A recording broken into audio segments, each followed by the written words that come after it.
Hello everyone, Panzer J back. I know it's been a while since I've put a video up on the channel, so hopefully you guys will enjoy this one. So I've got a game of Historical Board Gaming's Global War 1936 version 3 set up. So this is the latest version of the game.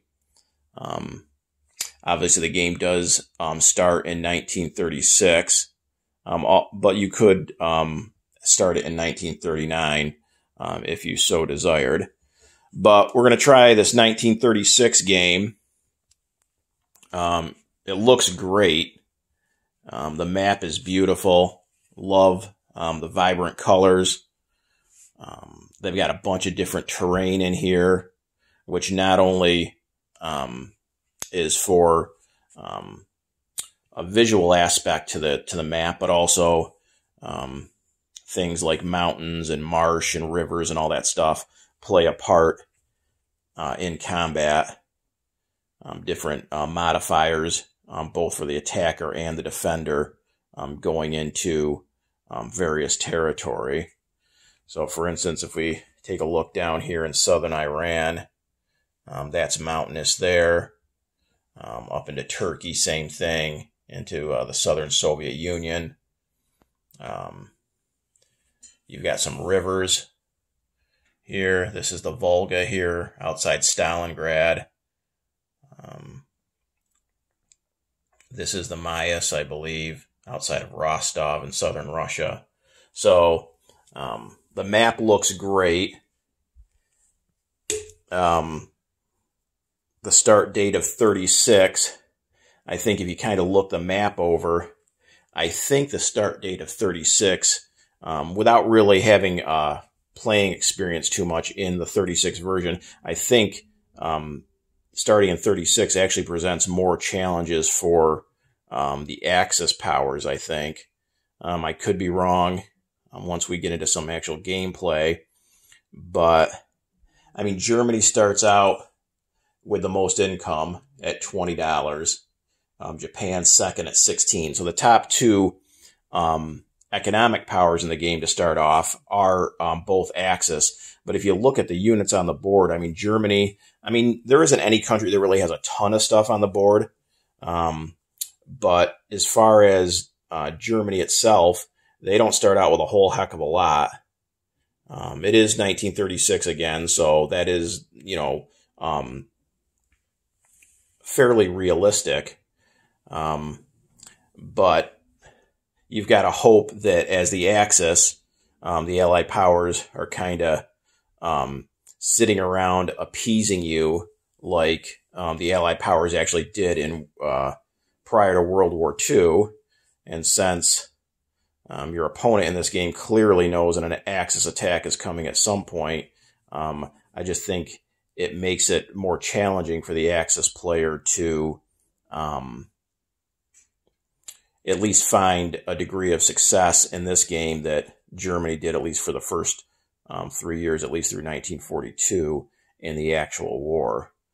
Italy doesn't have a lot going on. They have a decent-sized navy, not a whole heck of a lot. And then even the Japanese, you think of the Japanese as having a massive naval presence in World War II, which they did. And again, this is 3 years before World War II officially kicks off, but still nonetheless, you look around the Japanese home islands here, there's not, they got a decent sized navy, but nothing to write home about. And just for instance, if you take a look at the United States, they've already got a decent size naval fleet here in the Pacific. Okay. And then if we walk over to the Atlantic side of things, look at all of these naval units the U.S. has off of the eastern coast of the United States. A couple more battleships, a loaded carrier, a couple heavy cruisers, a bunch of destroyers. If the U.S. was to go ahead and take this fleet on the Atlantic and move it over to the Pacific, combining with the significant fleet they already have off of San Francisco, that's more than a match for what the Japanese currently have in the Pacific. Now, granted, the Japanese have just over double the income to start the game as the U.S., but still, that's a significant advantage the U.S. has in naval units. So I'm not quite sure that Japan would be able to establish any kind of naval dominance in this game. I think it would be difficult. Plus, each capital ship that the Japanese produce triggers an increase in U.S. income. So even if you wanted, as the Japanese, to spend a bunch of your income on naval units, you'd be looking at a situation where each capital ship you put in the ocean, you're benefiting the United States, inching them closer to full production for war. So I really think the Japanese would have a difficult time establishing some naval superiority in the Pacific. And from some of the games I've actually seen that people have played on YouTube, but that I've seen online, it does seem as though the Japanese Navy doesn't quite rise to the level in this game that they did in World War II. And not that the Axis were strong navally in the Atlantic, but the same kind of thing. I mean, you look here, the Italians have an okay fleet, a battleship, some destroyers, cruiser, subs, and then the Germans got a coastal defense ship, destroyer, a sub, a coastal sub, a couple odds and ends ships. But again, if you look at what the Allies can bring to the table, even if you discount the U.S. over here, because let's say they do bring this Atlantic fleet over the Pacific, just look at all the ships the British and even the French have. So I think in terms of naval presence, all three of the Axis powers would have a tough go in this game. Obviously, the Germans mostly found superiority with their air force and their army. But again, I'm not sure that's going to be as successful as it was in World War II. The French, if you're a smart French player, granted your income only stands at $6 to start out, but you got time to maybe maneuver some stuff around in France itself, maybe buy a fortification, maybe spend your money mostly on infantry or militia, make the Germans grind their way through. In Axis and Allies 1940 and in Historical Board Gaming's Global War 39, the Germans are poised right from turn one to launch a massive attack on France and the Western Allies. So there's no build up prior to the German attack. The units they have to start the game in both of those games are 9 out of 10 times sufficient to take the French out, take Belgium out, Poland, maybe Yugoslavia even, Finland, Denmark. All those countries usually fall if they're not already under German occupation at the start of the game in both of those games on turn one. But in this game, because you're starting 3 years prior to the actual start of the war, it's giving the Western Allies time to build up some defenses and maybe employ some different strategies to kind of blunt or slow down the German assault. So again, I think that really goes towards making this game more difficult to achieve an Axis victory. Same kind of thing in the Soviet Union. Germany probably isn't attacking Russia until, around 1941 in this game, just like in actual World War II. In June of 41 is when they launched Operation Barbarossa, the assault on the Soviet Union. So again, you're talking about 5 years, 2 turns each year. So that's about 10 turns worth of purchases and maneuvering and different things the Soviet Union can do prior to being assaulted. So,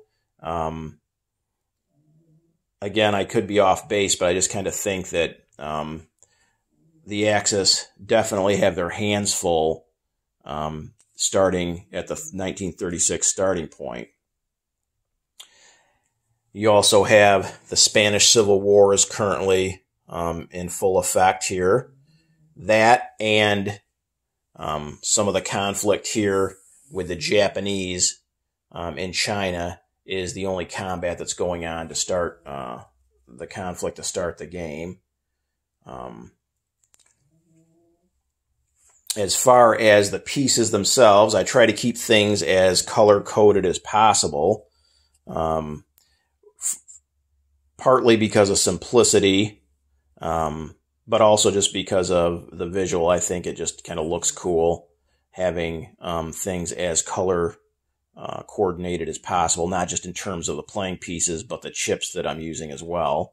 So if we take a look what we're using here in this game, so the white here is the strict neutrals, at least historically what are going to end up being strict neutrals, at least at this point in 1936. So all of South America into Central America here is white.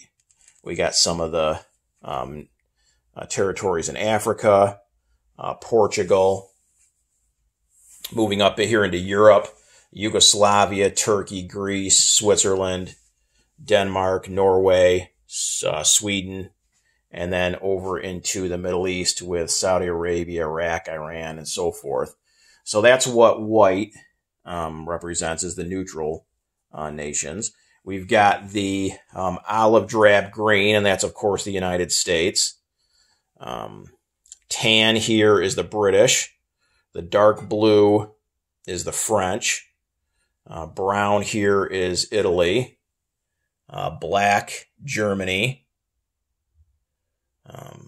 Kind of a maroon color is the Soviet Union. And then also in Europe, the orange now, these countries are neutral. Obviously, at this point, no one's actually in conflict in Europe, but I'm using orange to signify countries that were historically pro-Allied or even fought on the Allied side in the war. So like the Low Countries, Belgium, the Netherlands, and Poland are all orange. And then the yellow, again, is countries that became pro-Axis and joined the cause of the Axis powers. So you've got Bulgaria, Romania, Hungary, Czechoslovakia, and Finland up there. Moving over into the Pacific, again, we have the bright orange. These are the Netherlands. The kind of burnt orange is the Japanese. This kind of lighter tan is the Far East Command. Gray is the Australians. We've already talked about the U.S. and Russia. And then in China, we've got the Communist Chinese, are a kind of a darker maroon, purplish color. And then the National Chinese are the lighter green. I also, in this Global 36 game, something that's different is several of these Chinese territories do not belong to either the National or the Communist Chinese. They are Chinese warlords. And for now, I didn't have any other colored units to put down there. So I also have the same lighter green that I'm using for National China, but I plan on replacing those.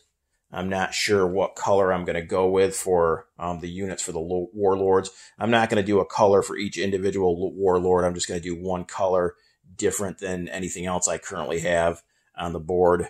And that'll represent all the different Chinese warlords.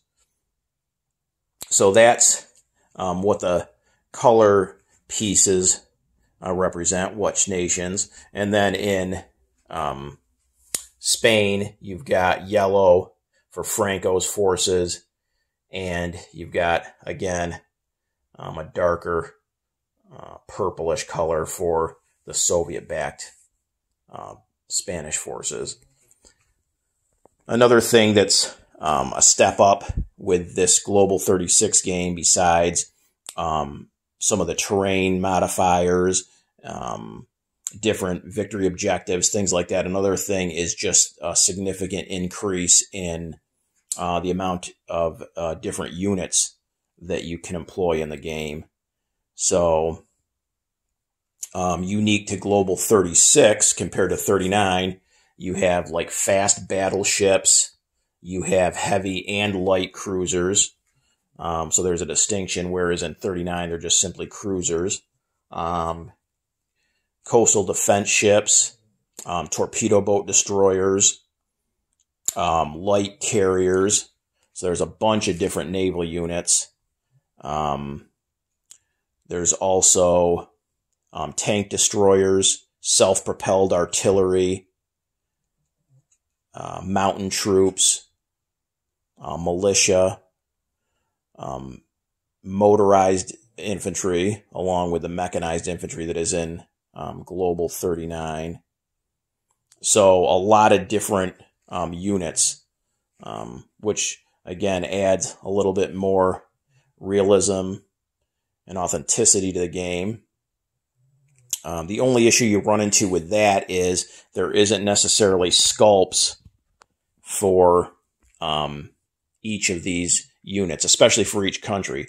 Like, for instance, I know Historical Board Gaming has a ton of different sculpts for German units. So they are probably the best represented in terms of getting as close as possible to 100% of the sculpts for each unit being available. But then you have some other countries who have, obviously the smaller nations, don't have sculpts represented at all. So you got to kind of be a little bit creative in terms of what you're doing. So what I've done is I don't limit myself to just simply pieces from Historical Board Gaming. I combine Field Marshal Games, does some really nice sculpts, as well as I still use some stuff from Axis and Allies 1940 as well to try to represent each unit. So, for instance, if we come down here, these are battleships right here. I'm using them as the coastal defense ship for each nation, just color-coded to that specific nation. They don't really have a coastal defense ship right now, so that's kind of what I'm using for that. Again, just taking here a look at the U.S., we've got some transports that are from Axis and Allies Global 40. You've got the cruisers here from Historical Board Gaming, which I'm using as the heavy cruisers.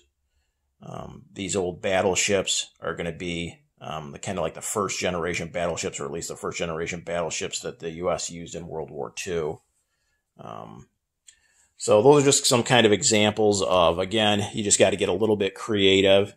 It's difficult to find all the pieces that you're going to need to play the game. Hopefully things will continue to, new products will continue to be put out. And so at some point you'll have each unit represented for each country. There's always going to probably be some overlap. Like a good example would be like the British. So the Far East Command over here, obviously falls underneath the British Empire.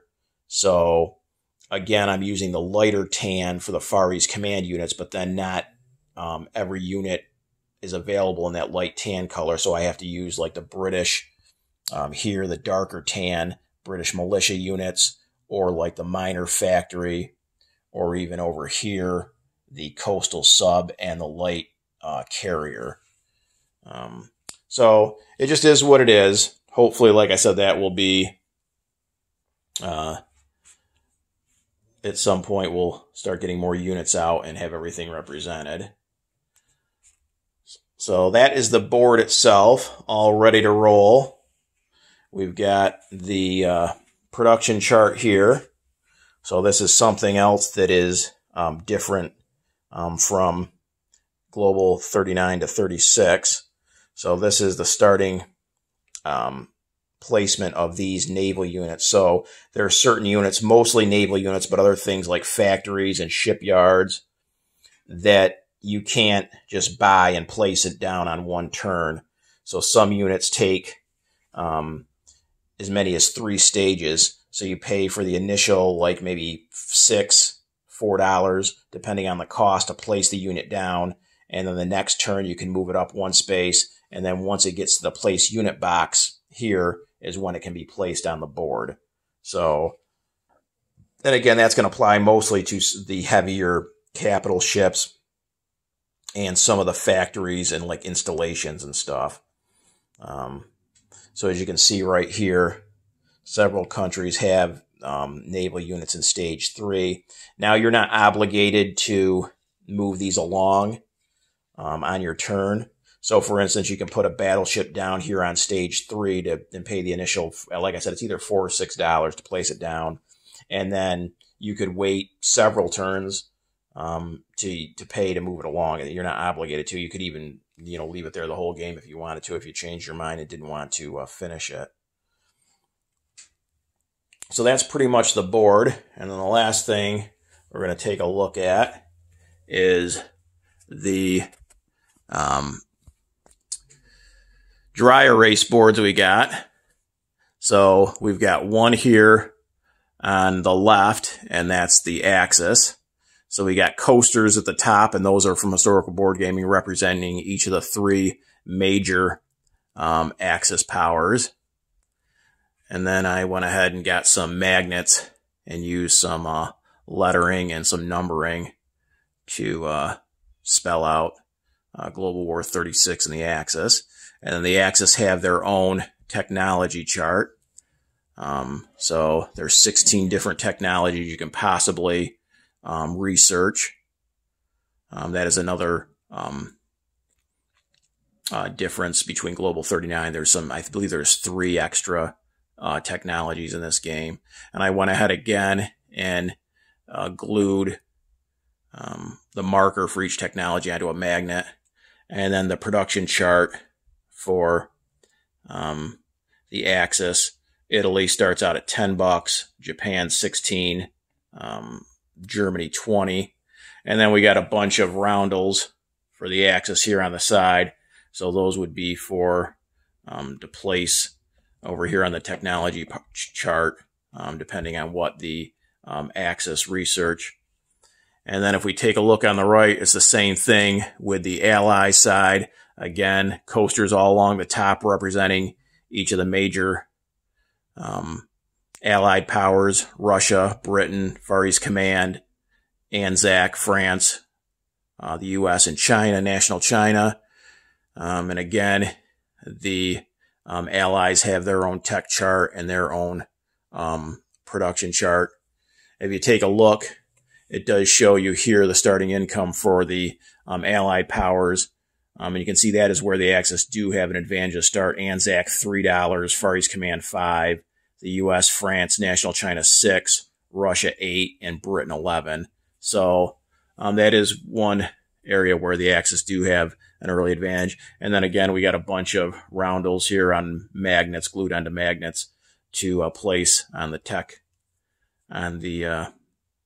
board. So that's pretty much it for the tour of Axis and Allies, or excuse me, Historical Board Gaming's Global War 1936. So hopefully going to be getting into this very soon, by the weekend at least. And we'll post some videos of gameplay and see how things turn out. Thanks for watching.